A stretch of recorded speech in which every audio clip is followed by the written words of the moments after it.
Hey guys, I thought I'd take a minute today and talk to you about fishing line, and most importantly how it relates to the lures you're throwing. Now, I don't carry 10 or 15 rods with me the way some guys do. I bring 4, and I've really got down to using 2 types of line. I now use fluorocarbon or I use braid. So what I do is I have 2 rods set up with fluorocarbon, 2 rods set up with braid, and then I can do a little changeover on lures if you need on that basis. But let's go over each one and show you why I'm throwing what line with what lures. And let's start with the fluorocarbon. Fluorocarbon versus monofilament is going to sink. So when you're fishing lures such as, let's say, a chatterbait here, or I'm fishing with crankbaits or something like that, a sinking line will work a lot better for you. So that's why the fluorocarbon is going to work out better than the monofilament.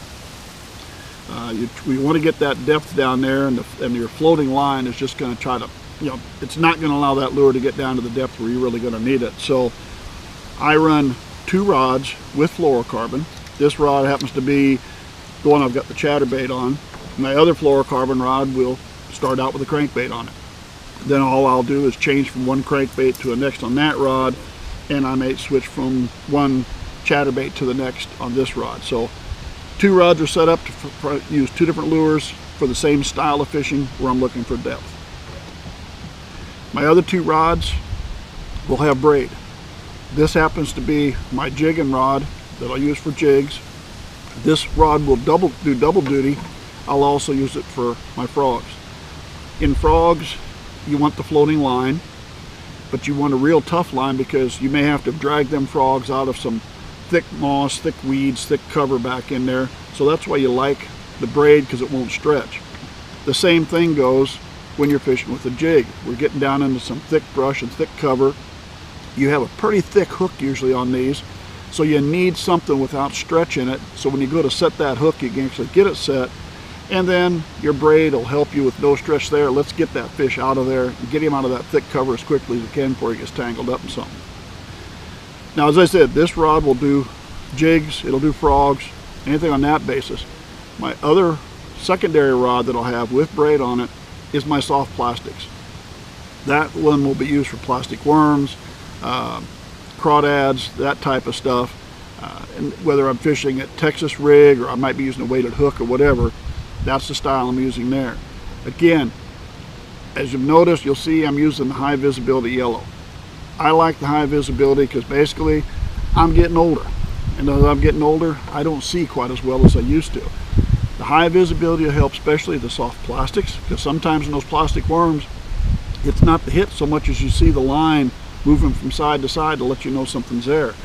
And I've noticed in the last month fishing the jig, in the last month or so, the hits have not been nearly as hard.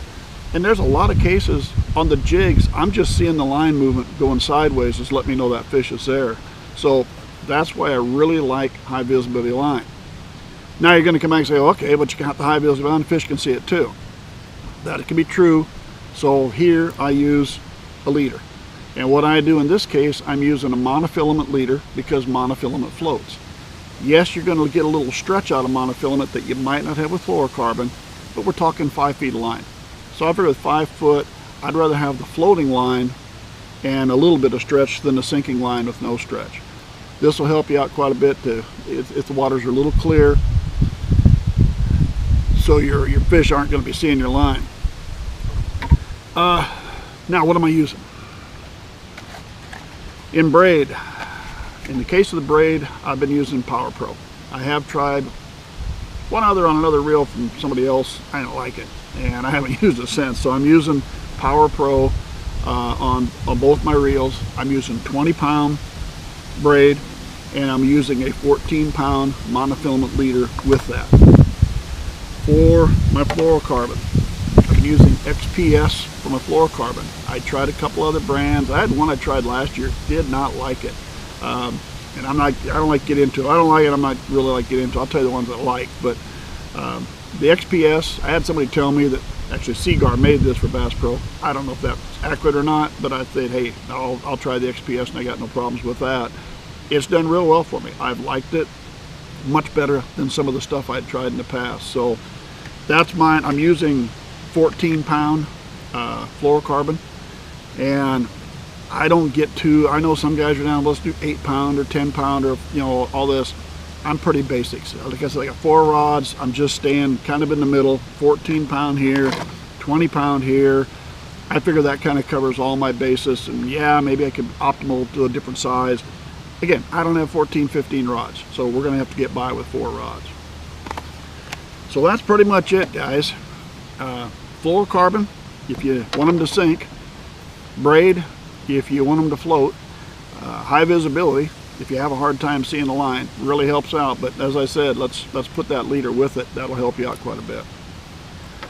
So that covers me. That's the lines, the lures I use with them. And hope that helps you out, and as you're looking for which line to put on or which lure to use with which line. Anyway, thanks for sticking with me. Subscribe to our channel if you would. Hope to see you again real soon.